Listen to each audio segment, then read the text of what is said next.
Voilà, gloire au Seigneur, bonjour à tout le monde. Merci au Seigneur, Dieu est bon pour nous. Dieu est grand. Amen. Vous savez, si on veut se faire une idée de combien Dieu est grand, il y a une condition. Parce que j'ai écouté un jour cette histoire, que je raconte parfois lorsqu'on chante ce cantique. Un jour, un petit garçon demandait à son père, « Papa, quelle taille fait Dieu ?» Vous dites tout le temps, vous, dans les églises, que Dieu est grand, mais qu'est-ce que ça veut dire? Il ne comprenait pas le petit. Et puis le père a eu une idée un peu particulière. Il était à l'extérieur avec son garçon et il a vu un avion passer dans le ciel. Il a dit, « Mon fils, dis-moi quelle taille fait un avion ?» Le petit garçon a regardé vers le ciel, il a vu là-haut un avion qui passait, et il a fait comme ça. Il a dit, « Papa, un avion, c'est grand comme ça. » Regardez l'avion là-haut, un petit point qui se déplaçait dans le ciel, et il a dit, « C'est grand comme ça, un avion. » Et le père a dit, « Monte avec moi dans la voiture. » Et là, il l'a amené à l'aéroport le plus proche. Et ils sont allés tous les deux au pied d'un avion, et il a dit, « Mon fils, dis-moi quelle taille fait un avion. » Et le petit, les yeux pleins de lumière, a regardé l'avion, et il a écarté ses deux bras, il a dit, « Mon père, c'est grand comme ça, un avion. » Et puis le père a dit à son petit garçon, « Tu sais mon fils, quand on est loin de Dieu, on voit Dieu tout petit.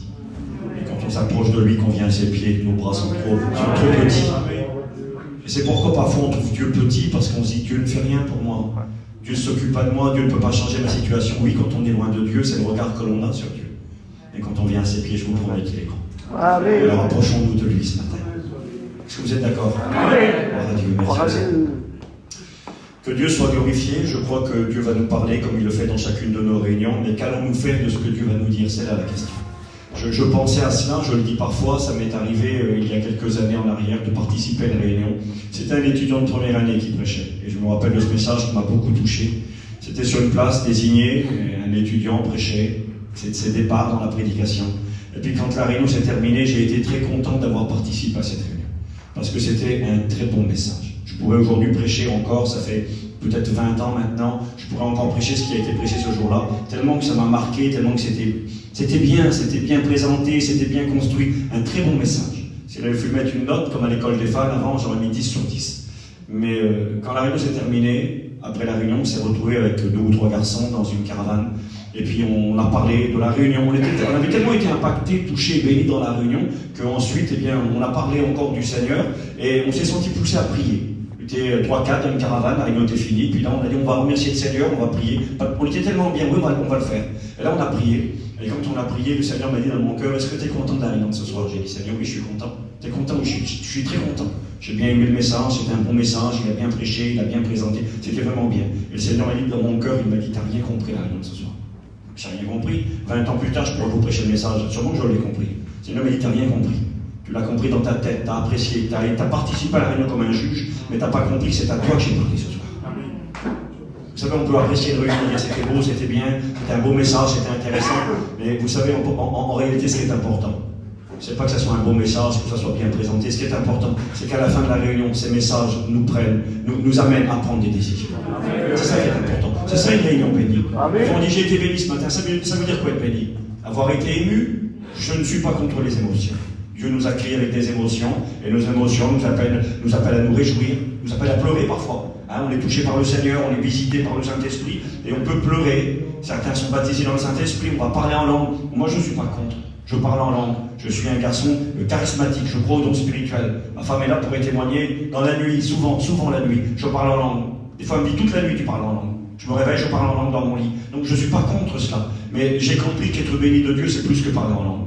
Être béni de Dieu, c'est plus qu'être ému, c'est plus que pleurer. Je m'excuse, je ne connais pas beaucoup de gens ici ce matin, mais on a trop de personnes qui, dans nos réunions, pleurent et sont émues et parfois parlent en langue, mais sortis des 4 murs ne changent pas. Et je crois que nos réunions, c'est plus que ça. C'est plus que d'être ému, c'est plus que de pleurer, c'est plus que de parler en langue. De toute façon, si le parler en langue est vraiment de Dieu, que c'est l'action du Saint-Esprit, ça nous amènera à être des témoins. Jésus a dit, vous recevrez de la puissance par le Saint-Esprit, et il n'a pas dit vous parlerez en langue, bien qu'ils ont parlé en langue, et il a dit, et vous serez mes témoins, à Jérusalem, en Judée, en Galilée, et jusqu'aux extrémités de la terre. Je crois que quand Dieu visite quelqu'un, quand Dieu bénit quelqu'un, quand Dieu enrichit, quand la réunion est une bonne réunion, eh bien cette réunion nous amène à changer, nous amène à prendre des décisions, et quand on part, eh bien nous pratiquons ce que nous avons vu. J'ai un copain qui a fait une parabole. Il a dit les réunions c'est comme le McDonald's. Il y a des amateurs de McDo ici. Il a dit c'est sur place et à emporter. Alors sur place et à emporter. C'est pas simplement dans la réunion, on est béni entre 4 murs, Dieu nous parle, on est content, on se réjouit. Mais cette parole que l'on reçoit, on l'emmène chez nous. On l'emmène dans notre travail, on l'emmène dans nos familles, on l'emmène dans les endroits où l'on va. Cette parole de Dieu nous amène à ne plus être les mêmes. Et j'aimerais ce matin que cette union vous amène à prendre des décisions, à comprendre certaines choses. Béni soit Dieu. Un verset qui n'est pas vraiment l'introduction, mais avant de me lever, je me sentais poussé à vous lire ce petit passage. Dans les Actes des Apôtres, chapitre 8, verset 36, il est écrit: comme ils continuaient leur chemin, ils rencontrèrent de l'eau. Nous avons ici un homme du nom de Philippe, serviteur de Dieu, évangéliste, et il est avec un monsieur qui est un ministre. Cet homme est venu à Jérusalem pour chercher Dieu, pour adorer Dieu, et il repart un petit peu déçu. Et puis il a la Bible avec lui, il est en train de lire la Bible, il ne comprend pas grand-chose, et il est écrit que Philippe va lui expliquer les Écritures. Et là il est écrit: comme ils continuaient leur chemin, ils rencontrèrent de l'eau, et le ministre dit: voici de l'eau, qu'est-ce qui empêche que je sois baptisé? Philippe l'a enseigné sur la nécessité de croire et d'être baptisé pour être sauvé, la foi dans les paroles du Christ. Philippe dit: si tu crois de tout ton cœur, cela est possible. Le ministre répondit: je crois que Jésus-Christ est le Fils de Dieu. Quelle belle confession. Il fit arrêter le char. Philippe et le ministre descendirent tous les deux dans l'eau, et Philippe baptisa le ministre. Quand ils furent sortis de l'eau, l'Esprit du Seigneur enleva Philippe, et le ministre ne le vit plus, tandis que joyeux, il poursuivait sa route. Philippe se trouva dans Azote, d'où il alla jusqu'à Césarée, en évangélisant toutes les villes par lesquelles il passait. Amen. Cette lecture, simplement pour m'arrêter sur cette expression: quand ils furent sortis de l'eau, l'Esprit du Seigneur enleva Philippe, et le ministre ne le vit plus, il se retrouva dans Azote. En réalité, le mot qui est utilisé ici, lorsqu'il est écrit que Philippe fut enlevé, c'est le même mot qui est utilisé pour l'enlèvement de l'Église. C'est le mot harpad, ça veut saisir quelqu'un ou quelque chose de précieux avec force et rapidité pour le placer en sécurité. C'est ce que ça veut dire exactement. C'est ce qui va se passer bientôt pour nous les chrétiens. Nous allons être saisis, enlevés, arrachés à grande vitesse de ce monde, de cette terre qui va connaître un grand chaos, pour être placés en sécurité dans le ciel. Il est écrit que Philippe fut enlevé et il se retrouva à Azote. Azote ou Asdod aujourd'hui, c'est en Israël, ça signifie la forteresse. C'est intéressant. Il fut enlevé pour être placé dans une forteresse. C'était un temps de persécution, de tribulation. Il fut enlevé. Et ce qui est intéressant, c'est que quand il fut enlevé, le Saint-Esprit va le saisir. Ce n'était pas l'enlèvement de l'Église. Mais Philippe va disparaître. Il est en train, imaginez, il est dans l'eau, en train de baptiser la personne, hein, et puis il sort de l'eau, et là il est écrit, nous l'avons lu, quand ils furent sortis de l'eau, il est tout mouillé. Le serviteur de Dieu Philippe, il est mouillé parce qu'il a été dans l'eau pour faire un baptême par immersion, et quand il sort de l'eau, tout d'un coup, il disparaît. Et là, il regarde le ministre, il n'y a plus personne autour, Philippe est parti. Et je crois que quelque part, il y a un message, je ne vais pas dire caché, mais un message que Dieu veut nous communiquer ici. C'est la manière dans laquelle il aimerait nous trouver quand il va revenir nous chercher.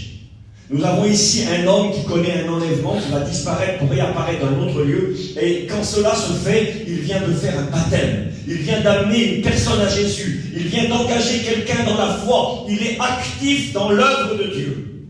Et ce matin, c'est ce que j'aimerais vous dire. Il y a un appel sur chacun d'entre nous. Sur les hommes comme sur les femmes. Sur les gens âgés comme sur les gens plus jeunes.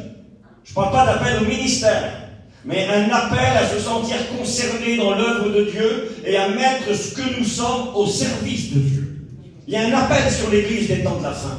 Cette Église qui bientôt connaîtra le glorieux événement, à savoir l'enlèvement de l'Église, la venue du Christ, eh bien, elle n'est pas appelée à se croiser les bras, ce qui est malheureusement bien souvent le cas.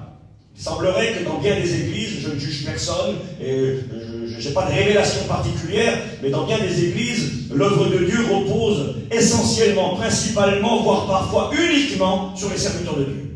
Il semblerait qu'il n'y a que le pasteur qui est appelé à faire quelque chose pour Dieu. Il n'y a que le pasteur qui est appelé à s'occuper, à visiter, à évangéliser, à parler de Dieu, à donner un prospectus, à donner une Bible. Et on a certains chrétiens qui se croisent les bras et qui attendent. Et qui disent: moi je suis qu'un chrétien, moi je suis qu'une chrétienne. Qu'est-ce que je vais faire dans l'œuvre de Dieu? J'ai rien à faire. Bon, je viens à la réunion, je vais chanter un cantique, béni soit Dieu, la sœur chante pour le Seigneur, je vais chanter un cantique, mais moi je ne sais pas chanter, donc je ne chante pas. Et puis, qu'est-ce que je fais? Alors je suis sauvé, j'attends que ça se passe. Je crois que là, nous avons une leçon à travers cet homme qui est Philippe. Quand il est dit de lui qu'il soit enlevé, pourquoi Dieu l'a enlevé? Ça paraît assez inutile.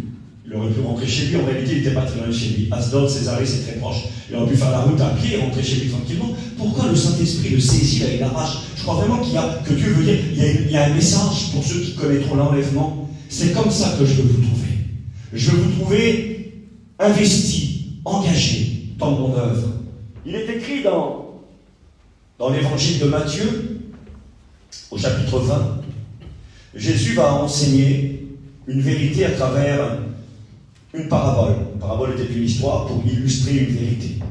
Et là, il est écrit dans Matthieu 20, verset 1er, « Car le royaume des cieux est semblable à un maître de maison, qui sortit dès le matin afin de louer des ouvriers pour sa vigne. » On a un monsieur qui se lève le matin et qui va chercher des personnes pour travailler dans son œuvre. La vigne, c'est l'œuvre de Dieu. C'est tout ce qui est spirituel et religieux.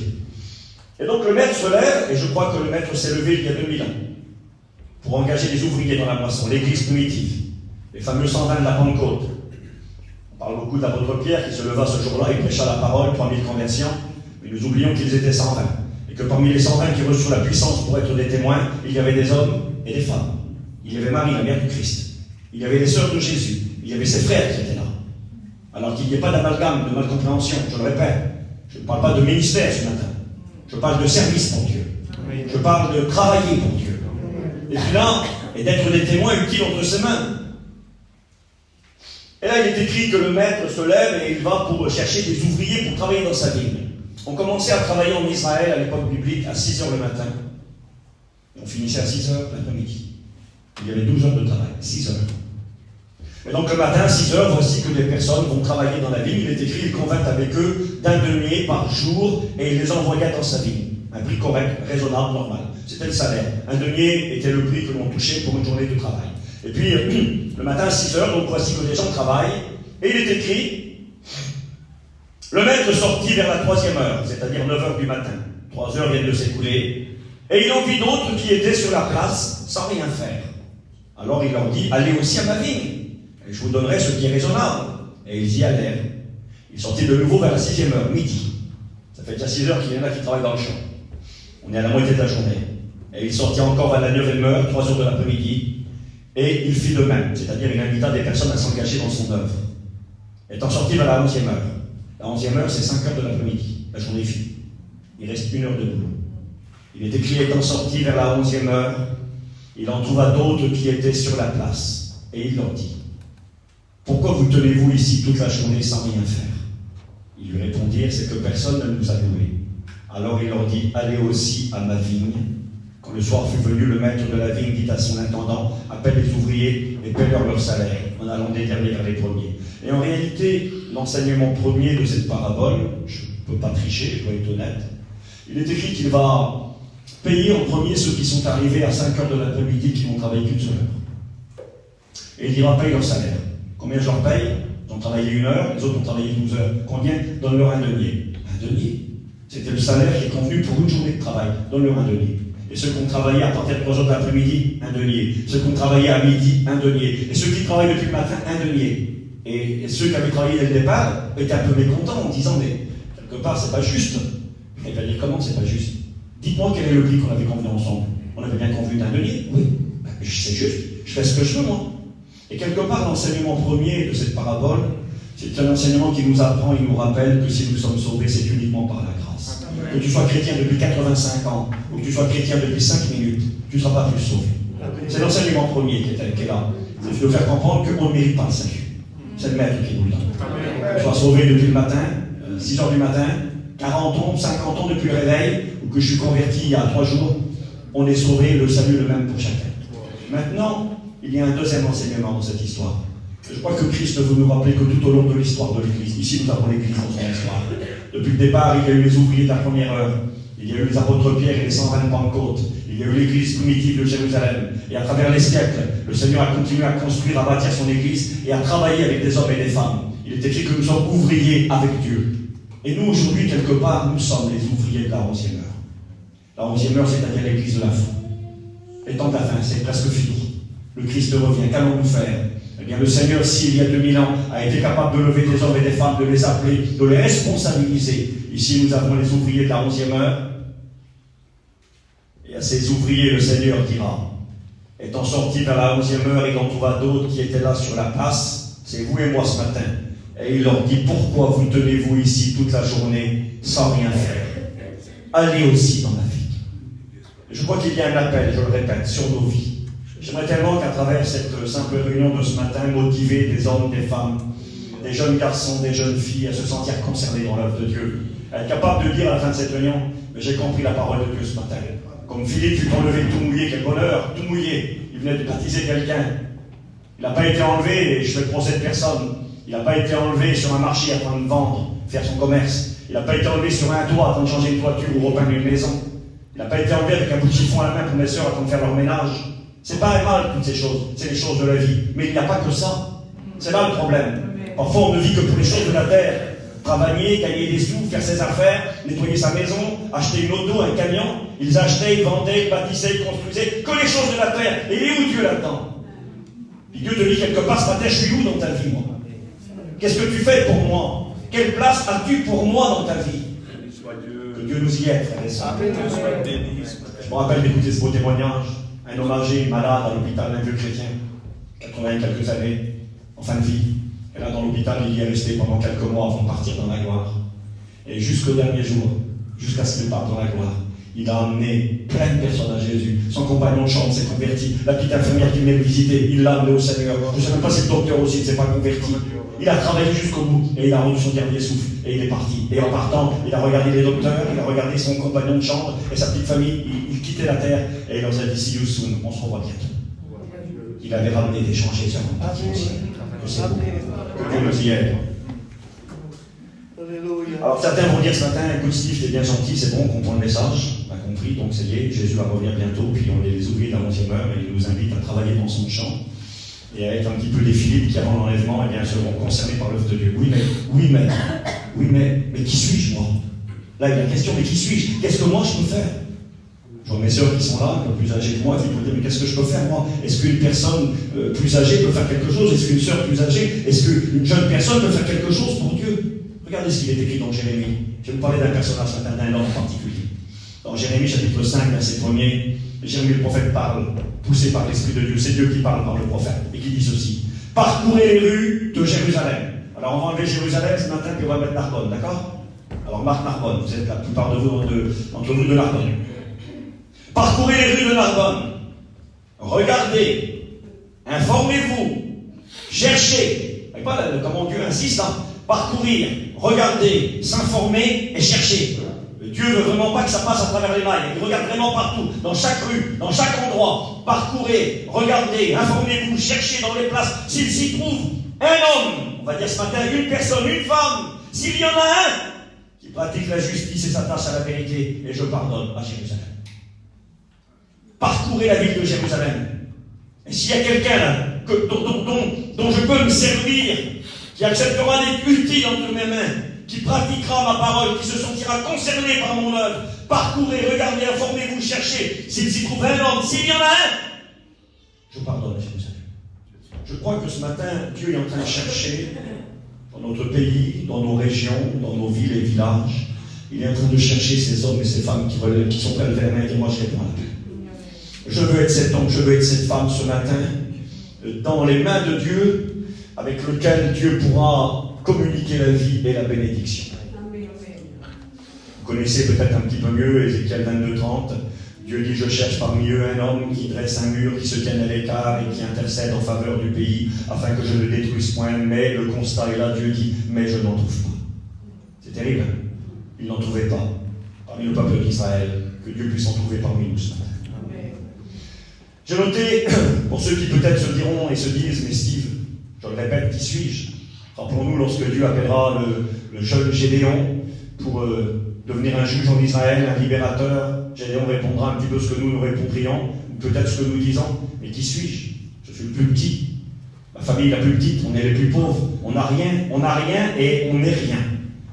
Et j'aimerais vous dire ce matin que l'œuvre de Dieu se fait principalement avec les gens qui n'ont rien et qui sont rien. Béni soit Dieu. Amen. Béni soit Dieu. J'aimerais vous rappeler, vous montrer que les personnes les plus importantes, les plus utiles dans l'œuvre de Dieu, ce n'est pas mépriser ceux qui ont des capacités, pardon. Ce n'est pas mépriser celui qui sait faire quelque chose, celui qui a un certain savoir, une certaine compétence. Béni soit Dieu pour les compétences. Vous savez, je vous encourage à apprendre tout ce que vous pouvez apprendre, tout ce que vous pouvez faire. Faites-le, parce que Dieu s'en servira. Quelqu'un qui sait jouer d'un instrument, Dieu s'en servira. Quelqu'un qui apprend les langues étrangères, Dieu s'en servira. Apprenez tout ce que vous pouvez. Mais sachez que ce ne sont pas nos capacités qui font l'œuvre de Dieu, c'est Dieu. Amen. Vous rappelez, vous montrez que les personnes les plus importantes et les plus utiles dans l'œuvre de Dieu, les personnes que Dieu recherche, ne sont pas forcément ceux auxquels nous pensons. Dieu recherche, écoutez-moi bien, je vais vous le prouver avec la Bible ce matin, des petits. Les personnes, hommes et femmes de l'ombre. Vous savez qu'il y a des hommes et des femmes de l'ombre. C'est les hommes et les femmes que l'on ne voit pas. Les hommes et les femmes que l'on ne connaît pas. Les hommes et les femmes qui ne font pas de bruit, mais qui, sans faire de bruit, font l'œuvre de Dieu. J'ai marqué les hommes de l'ombre, les femmes de l'ombre, les invisibles, les non-cités, et les gens dont on ne parle jamais, les gens dont on parle beaucoup. Dans nos réunions, dans notre mission, dans nos églises, il y a des gens un peu plus fameux, un peu plus connus que d'autres. On parle d'un tel. Tu connais un tel, tu connais le chrétien un tel, tu connais le pasteur un tel. C'est des gens, des référents dont on parle. Et j'aimerais vous dire que l'œuvre de Dieu ne se fait pas uniquement avec ce genre de personnes. Parce que s'ils étaient tout seuls, il n'y aurait rien du tout. J'ai noté, l'œuvre de Dieu se fait avec les gens de l'ombre, les invisibles, les non-cités, c'est-à-dire les gens qu'on ne cite jamais, les anonymes, les inconnus, les méconnus, les non-reconnus à leur juste valeur. Ça existe. Et dans nos églises, il y a de nombreuses personnes comme ça, dont on ne parle pas. On ne sait même pas qui c'est. On ne les reconnaît même pas. Les oublier, les négliger, les ignorer, les mépriser. Parfois même, j'ai marqué les rejeter. Il y a des gens qu'on rejette. J'ai marqué injustement. Et qui pourtant font l'œuvre de Dieu. Les plus capables. J'ai écrit, et ça on n'aime pas beaucoup. C'est une réalité. Avec qui Dieu fait son œuvre? Avec les numéros 2. Avec les numéros 3. Numéro 10. Ça veut dire quoi, Steve? Qu'est-ce que tu veux dire par là? Ben, Dieu ne fait pas son œuvre qu'avec des numéros 1. Parce que parfois on voudrait tous être des numéros 1.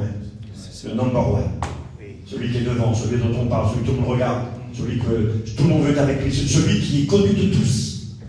Numéro 2, il n'y a pas beaucoup de candidats. Qui veut être le numéro 2? Dans une église, beaucoup ne veulent pas être le numéro 2. Eh bien, moi, le numéro 10, et bien, moi, le numéro dernier. Le remplaçant sur le banc de touche qui ne fait jamais rien.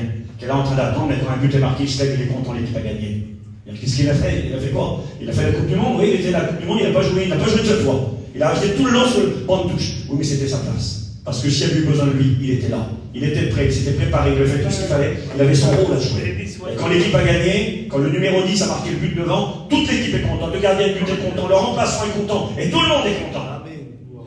Parce que nous ne travaillons pas pour nous-mêmes, nous travaillons pour lui. J'ai noté ces gens de l'ombre qui sont là sans faire de bruit, heureux de servir, d'être utiles, de jouer un rôle même petit. Même petit.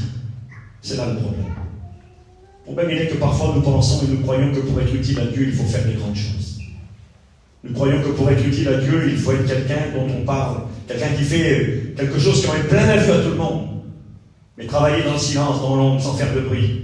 Être capable de se mettre au service de Dieu. Être capable de passer 1 heure dans la prière pour intercéder pour l'œuvre de Dieu, pour l'Église. Être capable d'aller donner un prospectus, une Bible à quelqu'un, d'aller encourager une petite famille, un ami, un frère, dans l'ombre, sans être vu. Il semblerait que pour certains, c'est trop peu, c'est rien. Alors on ne le fait pas.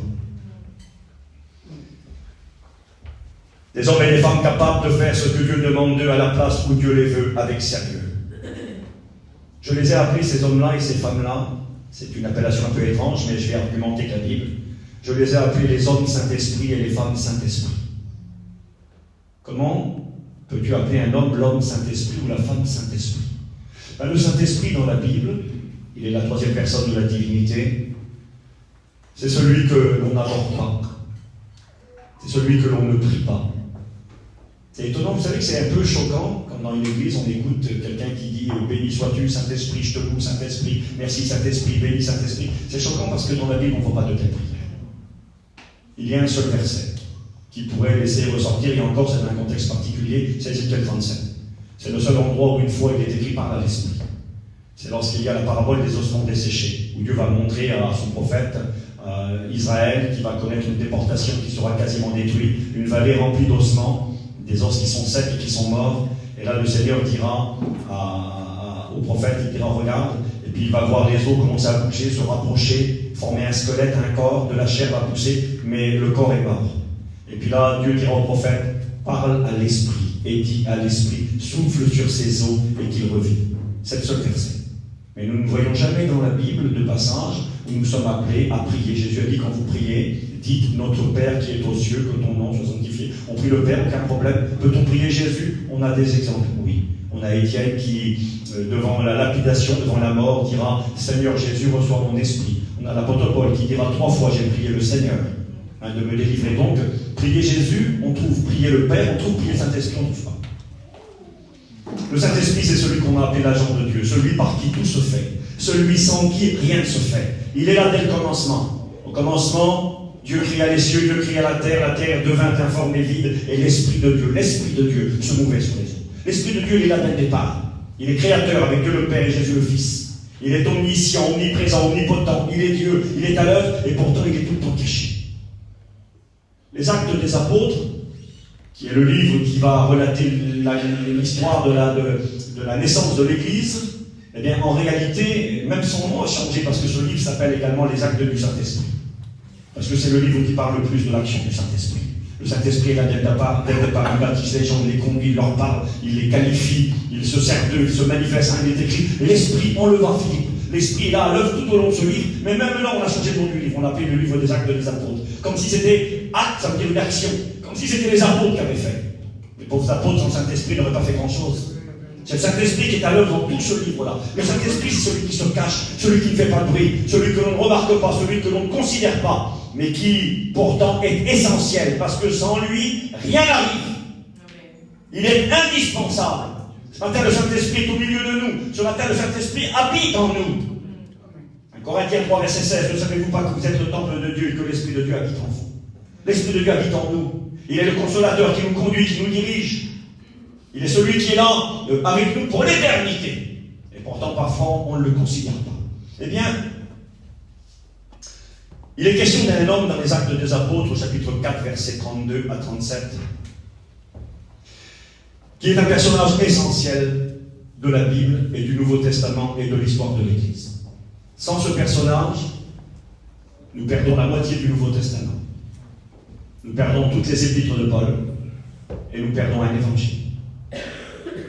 Ce personnage, qui n'est pas, je ne vais pas dire inconnu, mais un peu méconnu, et qui est parfois laissé sur la touche, s'appelle Barnabas. Il est écrit ceci dans les Actes des Apôtres, chapitre 4, versets 32 à 37, nous lisons la Bible. C'est la naissance de l'Église. Les 3000 conversions, la Pentecôte vient de s'achever. Il est écrit: la multitude de ceux qui avaient cru n'était qu'un cœur et qu'une âme. Personne ne disait que ces biens lui appartenaient en propre, mais tout était commun entre eux. Une église unie où on partage tout et on vit ensemble. Les apôtres rendaient avec beaucoup de force témoignage de la résurrection du Seigneur Jésus, et une grande grâce reposait sur eux tous. Nous avons l'église primitive, la remplie du Saint-Esprit, et puis qui est à l'œuvre, et que Dieu bénit. Écoutez bien. Car il n'y avait parmi eux aucun indigent. Tous ceux qui possédaient des champs ou des maisons les vendaient, apportaient le prix de ce qu'ils avaient vendu, le déposaient aux pieds des apôtres, et l'on faisait des distributions à chacun selon ce qu'ils en avaient besoin. Les gens vivaient en communauté et partageaient tout. Et là, il est question de ce personnage. Dès le départ de l'Église, il est là. Joseph, surnommé par les apôtres vont lui changer de nom. Il s'appelle Joseph. Nous allons nous rappeler ce que signifie Joseph, qui est un nom très, très, très grand, qui a une très belle signification. Mais voyons cet homme vivre, voyant ce qu'il avait reçu de Dieu, les apôtres eux-mêmes décidèrent de lui changer de nom. Joseph, surnommé par les apôtres Barnabas, ce qui signifie fils d'exhortation, qui était lévite, originaire de Chypre, vendit lui aussi un champ qu'il possédait, apporta l'argent et le déposa aux pieds des apôtres. J'ai noté cet homme, Barnabas, il est là dès le départ pour la simple et bonne raison qu'on ne peut pas faire sans de tels hommes.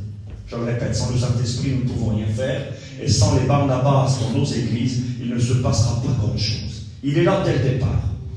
C'est un juif. La Bible dit de lui que c'est un lévite. Là aussi, c'est intéressant. Les lévites étaient des hommes qui, depuis la naissance, savaient qu'ils allaient servir Dieu. C'était comme ça à l'époque de la loi, de Moïse, jusqu'à Jésus. Eh bien, pour être serviteur de Dieu, le service dans le temple était réservé à une famille uniquement. Il fallait être de la tribu de Lévi, descendre de Aaron pour devenir sacrificateur. Les sacrificateurs, c'était les big boss, c'était les number one. C'est eux qui rentraient dans le lieu très saint, dans la présence de Dieu. C'était les grands personnages. Mais pour les assister dans leur travail, ils avaient des membres de leur famille qu'on appelait les Lévites. Les Lévites ne descendaient pas de Aaron, mais de la tribu de Lévi. Et ces gens étaient consacrés au service de Dieu. C'était, je vais mépriser personne ce matin, mais c'était un petit peu ce que l'on pourrait considérer comme les diacres dans nos églises aujourd'hui. Ils assistaient, Il n'avait pas le droit d'entrer dans le lieu très saint, mais il pouvait préparer, allumer les bougies, préparer l'huile, nettoyer l'autel des sacrifices, préparer les ustensiles, préparer les animaux. Ils étaient là dans le service de Dieu, mais c'était les numéros 2. Ce n'était pas les numéros 1. Et déjà d'entrer ce personnage-là, c'est un numéro 2. Il n'est pas le premier. Barnabas, je ne sais pas si tout le monde le connaît ici. Je ne vais pas faire une enquête. Et Barnabas, ce n'est pas l'apôtre Paul.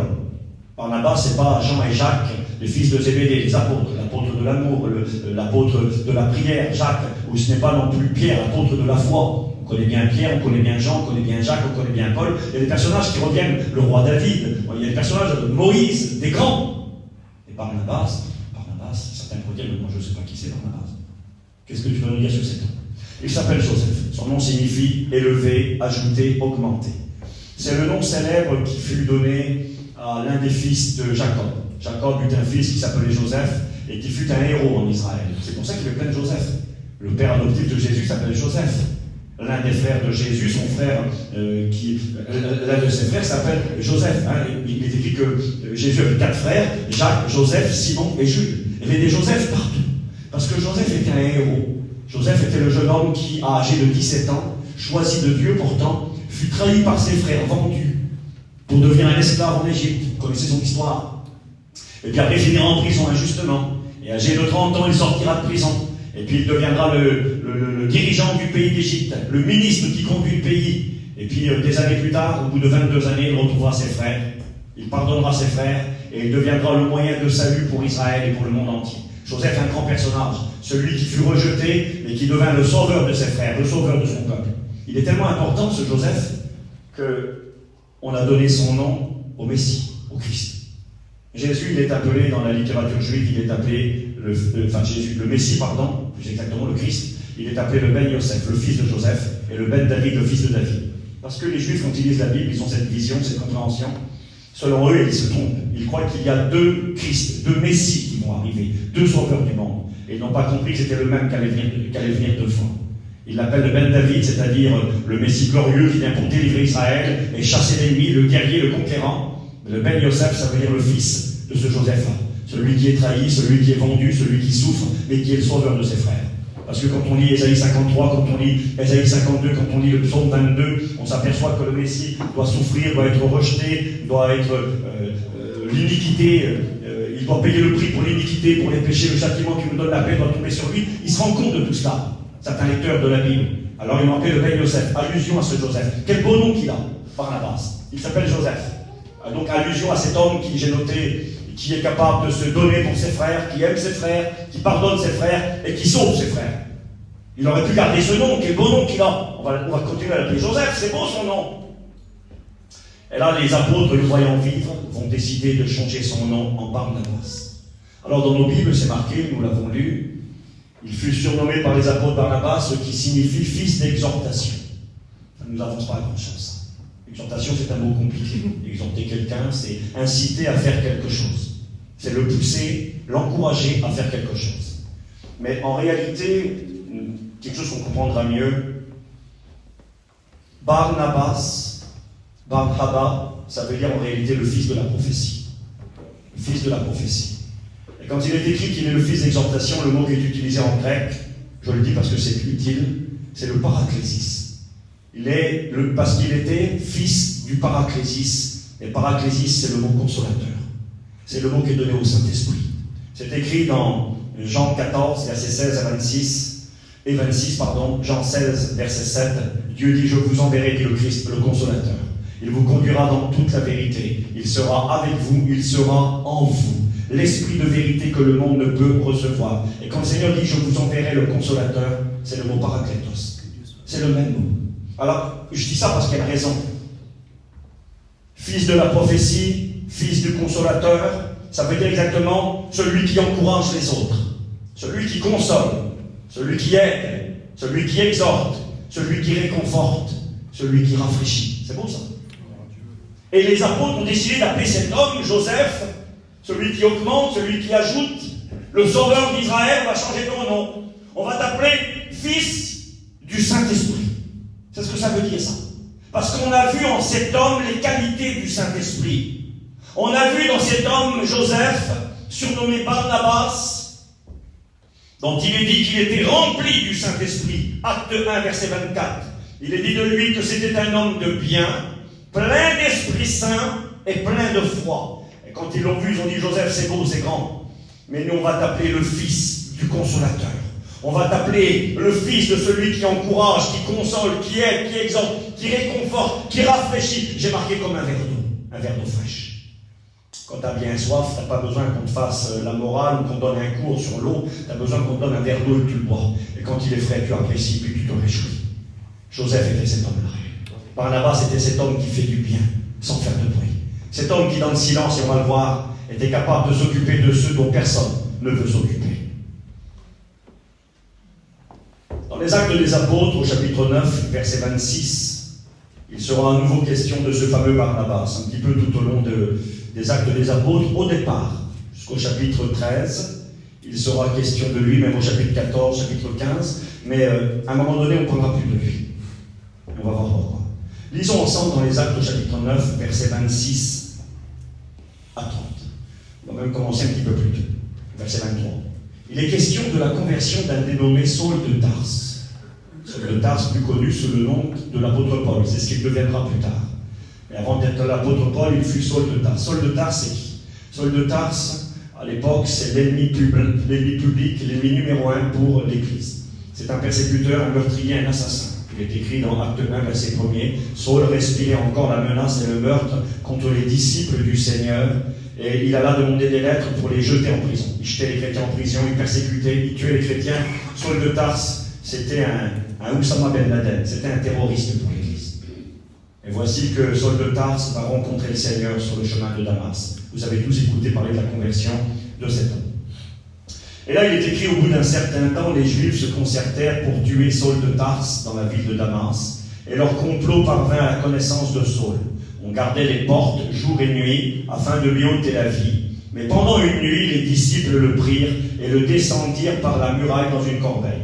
On veut tuer Saul de Tarse qui vient de se convertir, l'ennemi public qui haït les chrétiens, qui persécute l'Église, qui a du sang sur ses mains, va devenir un chrétien et voici qu'il commence à prêcher la parole de Dieu dans la ville de Damas. Et là, les Juifs veulent le tuer, il faut qu'il se sauve. On le descend par la muraille à travers dans un panier. Saul s'en va. Et puis quand tu lis ta Bible, toi, c'est écrit comme ça. Là, on est au verset 25, Acte 9, verset 25.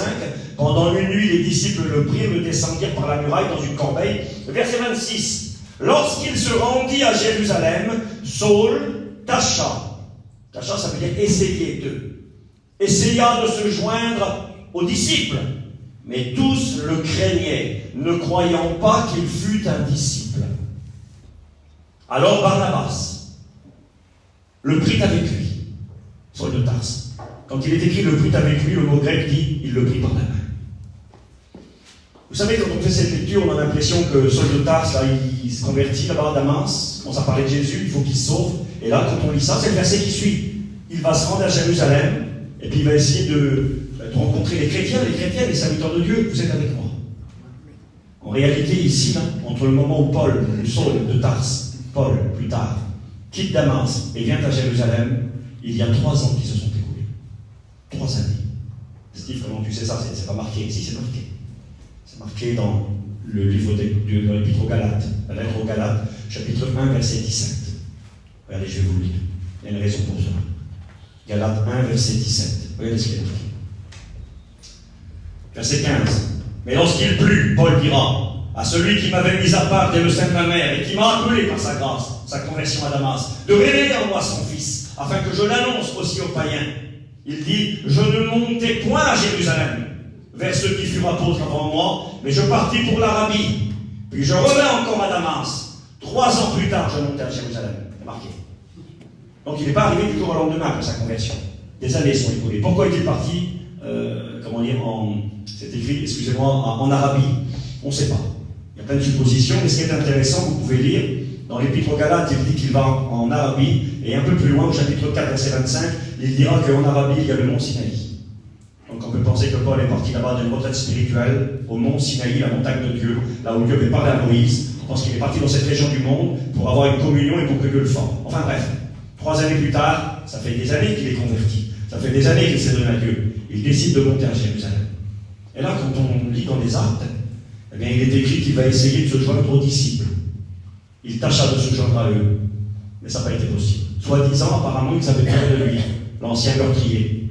Regardez ce que dira Paul dans l'Épître aux Galates. Il dira, 3 ans plus tard, je montais à Jérusalem pour faire la connaissance de Céphas, l'apôtre Pierre, et je demeurai 15 jours chez lui, 2 semaines. Et il dira, mais, écoutez bien, je ne vis aucun autre des apôtres, excepté Jacques, le frère de Jésus, le frère du Seigneur. Et là, il va dire ceci aux Galates, dans ce que je vous écris, voici devant Dieu, je ne mens pas. Pourquoi il dit ça? Pourquoi il dit, ce que je vous dis, c'est la vérité, je ne mens pas. Il est en train de leur dire, quand je me suis converti, 3 ans après, je suis monté à Jérusalem. Et quand je suis arrivé là-bas, personne n'a voulu me voir. Il n'y a que Pierre qui a accepté de me rencontrer. Je suis resté chez lui 2 semaines. Les autres apôtres, il n'y en a pas un qui est venu. Il n'y en a pas un qui est venu me voir. Oh, j'ai rencontré le frère de Jésus, Jacques, il n'y a pas de problème, mais j'ai vu personne. Je suis resté que 15 jours, il dit, dans ce que je vous écris, voici devant Dieu, je ne mens pas. Alors il m'a dit, je suis parti. J'allais ensuite dans les contrées de la Syrie, de la Cilicie, j'étais inconnu, etc. Et il dira au chapitre 2, verset 1er, 14 ans après, je montais de nouveau à Jérusalem. Ça veut dire qu'en plus de 17 ans, il est monté que 2 fois à Jérusalem. Il est écrit que les apôtres, ils ne le connaissaient pas, parce qu'ils n'ont pas voulu le recevoir. En réalité, je vais vous dire ce qui s'est passé. Lorsque Paul est arrivé, Saul de Tarse, en compagnie de personnes, parce qu'il est arrivé tout seul au départ là-bas à Jérusalem, il voulait rencontrer l'Église. Il s'était converti, il avait un lourd passé. C'était un meurtrier, il avait que les chrétiens, c'est vrai. Mais il s'était converti. Dieu avait pardonné, Dieu avait effacé l'ardoise. Et quand il arrive à Jérusalem, si Dieu efface l'ardoise et si Dieu pardonne, dans l'Église, on ne pardonnait pas. Dans l'Église, on n'était pas d'accord. Dans l'Église, on ne voulait pas voir un tel homme. Celui qui autrefois, imaginez ce matin 2 secondes, que quelqu'un viendrait ce matin ici à l'Assemblée, et tu sais que ce quelqu'un, il y a 2, 3, 5 ans, 10 ans en arrière, il a tué quelqu'un de l'Assemblée. Il a tué le fils de quelqu'un ici. Il a tué le mari de quelqu'un ici. Il vient ici. Ce problème a été rencontré dans notre mission, et ça fait plus d'une fois. Je connais un pasteur, un ami à moi qui s'occupe d'une église, je vais donner trop de détails. Puis dans l'église où il s'occupe, ce pasteur en question, eh bien, une femme s'est convertie. Le problème, c'est que cette femme, elle avait tué son mari. Elle est inconvertie, évidemment, elle a tué son mari. Elle a fait des années de prison. Et puis cette femme s'est convertie à l'église, Dieu l'a touchée, Dieu lui a fait grâce, Dieu l'a pardonné. Mais dans l'église, il y avait des membres de la famille de son mari. Et les membres de la famille de son mari ne voulaient pas qu'elle se baptise, ne voulaient pas la voir. Ne voulaient pas la voir dans l'église. Comment elle est là, vient à l'église, elle maintenant. Elle a tué notre frère, elle a tué mon neveu, elle a tué mon fils, et elle va chanter avec la chorale, c'est une chrétienne, moi je ne suis pas d'accord. Les gens ne voulaient pas voir Saul de Tarse. Et même les grands apôtres, c'est pour ça qu'il dira, je vous le dis la vérité, je ne mens pas, c'est vrai ce que je vous dis. J'ai vu Pierre, je suis resté 15 jours chez lui, et après quelque part ils m'ont dit gentiment, t'as vu, ils veulent te tuer les gens ici, vaut mieux que tu dégages et que tu t'en vas. Et Saul de Tarse, il a fait un petit séjour très court à Jérusalem, et on lui a dit, retourne chez toi là-bas. On n'a pas besoin de toi, on ne veut pas de toi ici. Imaginez-vous quelle perte. Saul de Tarse, qui deviendra l'apôtre Paul, le plus grand missionnaire, le plus grand apôtre, qui deviendra celui dont on disait, voici l'homme qui prêche partout et à tout le monde. Il est celui qui nous a laissé la doctrine. Ils ont devant eux un personnage qui va jouer un rôle principal dans l'œuvre de Dieu. Excusez-moi, et les apôtres le jettent à la poubelle comme un morceau de papier sale. C'est ça l'histoire. Mais, nous avons M. Barnabas. Quand les apôtres le jettent à la poubelle, quand personne ne veut le voir, quand l'apôtre Pierre, il n'a pas tellement le choix, il l'accepte depuis 15 jours, c'est marqué dans les actes comme ça. On n'a pas lu tout à l'heure, rapidement. Il est écrit comme ça, je lis avec vous, acte 9, versets 26 à 30. C'est ce qu'on a lu tout de suite, je reviens à ma petite page. Il est écrit ceci, lorsqu'il se rendit à Jérusalem, Saul tâcha de se joindre à lui, il a essayé, mais on n'en veut pas, on ne veut pas de cet homme-là. C'est celui dont personne ne veut s'occuper et que l'on ne veut pas pardonner. Mais tous le craignaient, ne croyant pas qu'il fût un disciple. Alors Barnabas le prit par la main, le prit avec lui. Comment tu vas prendre ce gars-là par la main? C'est ce que fait le Saint-Esprit. Le Saint-Esprit ne voit pas forcément ce que nous sommes aujourd'hui, il voit ce que l'on peut devenir demain. Le Saint-Esprit, plein de patience, il est le consolateur, va s'occuper de nous. Et quelque part, il nous laisse un exemple à imiter, de nous occuper dans l'Église. Des gens dont personne ne veut s'occuper. Des gens que l'on méprise parce qu'ils ne sont pas importants, parce qu'ils n'ont pas un nom de famille, parce qu'ils n'ont pas d'argent. Vous savez qu'il y a des gens qui intéressent personne. Il y a des gens qui intéressent tout le monde. Notre président, Jimmy, qui a été notre président avant Isaïe, son fils, président de la mission des Lumières. Le président timide, ça va peut-être faire rire, mais c'est une réalité. Tu parles avec, je ne sais pas combien de gitans et de voyageurs qu'il y a en France, la moitié c'est leurs cousins. Ils veulent tous être cousins timides. Tu sais, mon arrière-arrière-grand-père, là, c'était le petit cousin du... Non, qu'est-ce que t'arrêtes? C'est toute la famille avec toi. Il y a 300 générations qui vous séparent. Oui, mais c'était Jimmy, c'est le cousin de tout le monde. Et puis des fois, t'as ton cousin Germain, il est sur la place désignée à côté. C'est le pauvre alcoolique qui fait de la misère à tout le monde. Tu le connais, celui-là? Lui, oui, on est un peu de famille. T'as un peu de famille, arrête, c'est ton cousin Germain. Ton père et son père sont deux frères. C'est même plus de la famille. Oui, il y a des gens qu'on ne veut pas, on n'est pas fiers, on ne veut pas s'en occuper. Pour nous, ils ne valent rien, ils n'ont pas de valeur. Saul de Tarse, on n'en veut pas. Comment tu parles avec lui? Parce qu'il y a une toile femme. Tu parles avec lui, mais tu ne peux pas parler avec lui. Regarde ce qu'il a fait. Regarde son passé, regarde ce qu'il a été. Il a fait du mal, il a fait des choses. C'est une abomination. On n'en veut pas à l'église. On ne veut pas Saul de Tarse. Saul, dégage. Saul, on lui donne la moitié du Nouveau Testament. Je le répète, c'est l'apôtre Paul. C'est le plus grand évangéliste, le plus grand missionnaire. Paul le dira lui-même. Avec plein d'humilité. Il dira, moi, j'ai travaillé plus que tous les autres apôtres. Puis après, il dira, non, toutefois pas moi, mais la grâce de Dieu qui est avec moi. Mais il a quand même dit aussi, moi j'ai travaillé plus que tous les autres. Je me suis fait un honneur de prêcher l'évangile là où personne n'avait prêché. Ça a été le grand monsieur des actes des apôtres. Alors Barnabas, l'ayant pris avec lui, le conduisit vers les apôtres. C'est lui qui l'a amené chez Pierre et chez Jacques. Ils vont peut-être remonter un peu les bretelles. Mais qu'est-ce que tu fais, Barnabas? T'es fou, quoi. Tu nous amènes un gars comme ça chez nous? Non, je ne suis pas un fou, je suis un fils du Saint-Esprit. J'aime mes frères, je console, je donne un petit verre d'eau, je veux m'occuper d'eux, que c'est beau. Il le conduisit vers les apôtres et leur raconta comment sur le chemin Saul avait vu le Seigneur, qui lui avait parlé. Ça fait déjà plus de 3 ans qu'il était converti, tout le monde le savait, mais Barnabas le rappelle. Et comment à Damas, il avait prêché franchement au nom du Seigneur. Il allait et venait avec eux dans Jérusalem, il s'exprimait en toute assurance. C'est marqué qu'à un moment donné, certains voulaient tuer Saul de Tarse. Les frères, l'ayant su, l'emmenèrent à Césarée et le firent partir pour Tarse. Ils ont dit, écoute Paul, t'es gentil, tu ne peux pas rester là, il y en a qui veulent te tuer au bout de 15 jours. Et ils veulent te tuer, allez, repars chez toi, retourne dans ta ville. Puis là, Paul retourne à Tarse. Saul retourne à Tarse, et puis il va mourir à Tarse, et il va finir là-bas, et on n'écoutera plus jamais parler de ce fameux Saul de Tarse. C'est parce que dit la Bible. Vous savez ce qui s'est passé? Il est écrit un peu plus loin, dans les Actes, au chapitre 11, verset 20, on avance. Il est écrit ceci. Il y eut cependant parmi eux quelques hommes de Chypre et de Cyrène qui étaient venus à Antioche, une ville au nord d'Israël, en Syrie. Et puis il est écrit qu'ils s'adressèrent aussi aux Grecs, des hommes qui vont prêcher l'évangile ici dans cette région du monde et dans cette ville d'Antioche. Ils leur annoncèrent la bonne nouvelle du Seigneur Jésus. La main du Seigneur était avec eux et un grand nombre de personnes crurent au Seigneur et se convertirent au Seigneur. Et là, il y a plein de gens qui se convertissent dans cette ville païenne d'Antioche, qui se donnent à Jésus. Le prix en parvint aux oreilles des membres de l'église de Jérusalem et ils envoyèrent Barnabas jusqu'à Antioche. Oui, Barnabas, c'est l'homme de confiance. C'est le numéro 2. C'est celui à qui on donne des ordres. C'est celui qui va s'occuper des petits. C'est celui qui va aller voir là-bas à Antioche. Ah, apparemment, il y a un réveil, ça bouge là-bas. Qui va aller voir? Un homme de confiance, un homme sérieux, un homme plein d'esprit. Bon, Barnabas, vas-y, va voir ce qui se passe là-bas à Antioche. Et puis c'est marqué comme ça. Ça paraît simple ce que je vais dire, mais c'est tellement important. Il est écrit, ils envoyèrent Barnabas jusqu'à Antioche. Lorsqu'il fut arrivé et qu'il eut vu la grâce de Dieu, quand il arrive, il voit une église, il voit des chrétiens, des chrétiennes, il voit des pasteurs, il voit une assemblée qui est bénie, qui aime Dieu, qui connaît Dieu. C'est marqué comme ça. Lorsqu'il fut arrivé et qu'il eut vu la grâce de Dieu, il s'en réjouit. Ça va dire, Steve, pourquoi? C'est normal? Ben non, c'est pas normal. Vous savez qu'il y a des hommes qui ne se réjouissent pas quand ça marche quelque part. Quand tu leur dis, t'as vu là-bas, petite église, maman, que c'est bon. Ils étaient 20 l'année dernière, ils sont 200 cette année. Il y a eu des baptêmes, il y a eu 50 baptêmes dans le Saint-Esprit, il y a eu des guérisons. Il y en a, ils ne sont pas contents. Et je demande pardon à Dieu, mais même dans l'œuvre de Dieu. Quand ils apprennent ça, ils sont au lieu de se réjouir. Oh, tu crois, je pense que ça ne fait pas, ça ne t'aimera pas. Un jour, on me l'a dit. Un jour, on a eu à cœur d'ouvrir une église avec un frère. Et quand on a ouvert cette église-là, on a fait ce qu'on a pu, puis Dieu a béni. Et puis on a loué un bâtiment, après on a acheté un terrain, on a construit un bâtiment, une œuvre s'est fondée. Et quelqu'un m'a dit un jour, un pasteur m'a dit ceci. Il m'a dit, tu sais, quand vous avez commencé, il dit, je croyais que ça aurait été un feu de paille. J'ai pas voulu t'encourager. Pas vraiment quand tout ça marche. Ici, nous avons un homme qui a le cœur rempli par le Saint-Esprit, le cœur de Dieu. Et quand il voit que ça marche, quand il voit la gloire de Dieu, il s'en réjouit, il est content. Nous devons apprendre à nous réjouir quand Dieu bénit. Quand Dieu fait quelque chose, écoutez-moi bien, même si nous, on ne joue pas un rôle dans cette affaire. Il y en a, s'ils n'ont rien fait, ils ne sont pas contents. Il faut que ça passe par eux.